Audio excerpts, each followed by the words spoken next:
BLO की सूची मंगा लो। बीएलओ में ये देख लो कि इसमें कोई पीडीए परिवार का तो नहीं है, और अगर पीडीए परिवार का है तो उसे सूची से बाहर कर दो। फिर उससे ऊपर वाले अधिकारी देखे गए कि अधिकारी और कौन कौन है। जब उन्होंने उसकी भी सूची मंगा ली, उसमें भी पूरा सफाया कर दिया पीडीए के परिवार का, तब उन्होंने चुनाव की तारीख घोषित की। लेकिन बीजेपी के लोग इन्हें भूल रहे हैं। अभी तो हम लोगों ने उन्हें उत्तर प्रदेश में हराया है, इंडिया गठबंधन ने और पीडीए ने मिलकर के 36 सीटें प्लस 7 43 सीटें हार गए।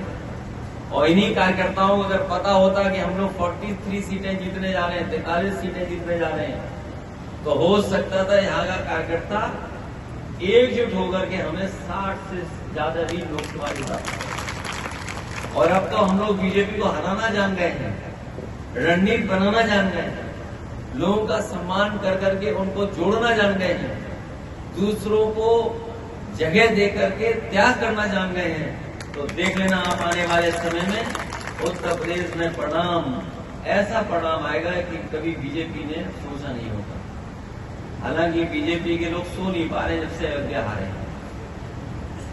जब एक गड़बड़ सोते हैं तो उन्हें यूपी की याद आ जाती है कि यूपी में कैसे हार गए, और जैसे ही गड़बड़ दूसरी कर करके अयोध्या की याद आती तो फिर नहीं सो पाते।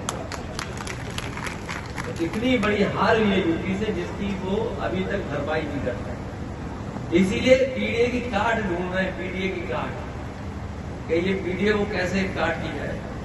हम अपने साथियों को कहना चाहते हैं, पीडीए की लड़ाई वही पुरानी लड़ाई है, वो ये नई लड़ाई नहीं है जो कभी डॉक्टर राममनोहर लोहिया या उनसे पहले बाबा साहब भीमराव अम्बेडकर, ज्योतिबा फूले या तमाम सामाजिक सुधार को आगे बढ़ाने वाले जितने भी हमारे नेता हैं, या नेताजी या डॉक्टर राममनोहर लोहिया, जिन्होंने जो रास्ता दिखाया वही पीडीए का रास्ता है, वही पीडीए की रास्ता। जब हम लोग पीडीए की बात करते हैं तो बीजेपी के लोग घबराने लगे हैं और काट ढूंढ करने के लिए कह रहे हैं कि हम भी पिछड़ा और दलित बनाएंगे। लेकिन हम अपने पीडीए परिवार के लोगों को कहना चाहते हैं, ये केवल चुनाव के लिए उन्होंने नाम बढ़ाए हैं, लेकिन सच्चाई में वो उनको कुछ नहीं देना चाहते। पिछले 10 साल दिल्ली के और अभी तक उत्तर प्रदेश के सरकार ने जितना भेदभाव किया उसकी कोई कल्पना नहीं कर सकता।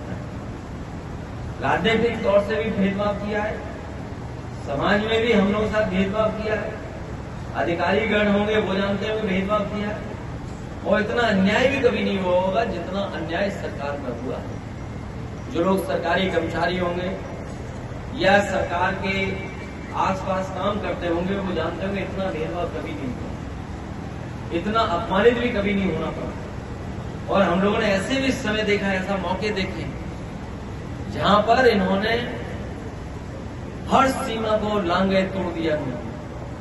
हाल ही में आपको याद होगा जब सुल्तानपुर की डकैती हुई, और सुल्तानपुर की डकैती को लेकर के पूरे प्रदेश में भारतीय जनता पार्टी की बदनामी हुई कि भारतीय जनता पार्टी की सरकार में लगातार बैंकें लूटी जा रही हैं, बैंकें लूट रही हैं, एटीएम लूट रही हैं, सुनारों को मारा जा रहा है, सुनार लूटे जा रहे हैं।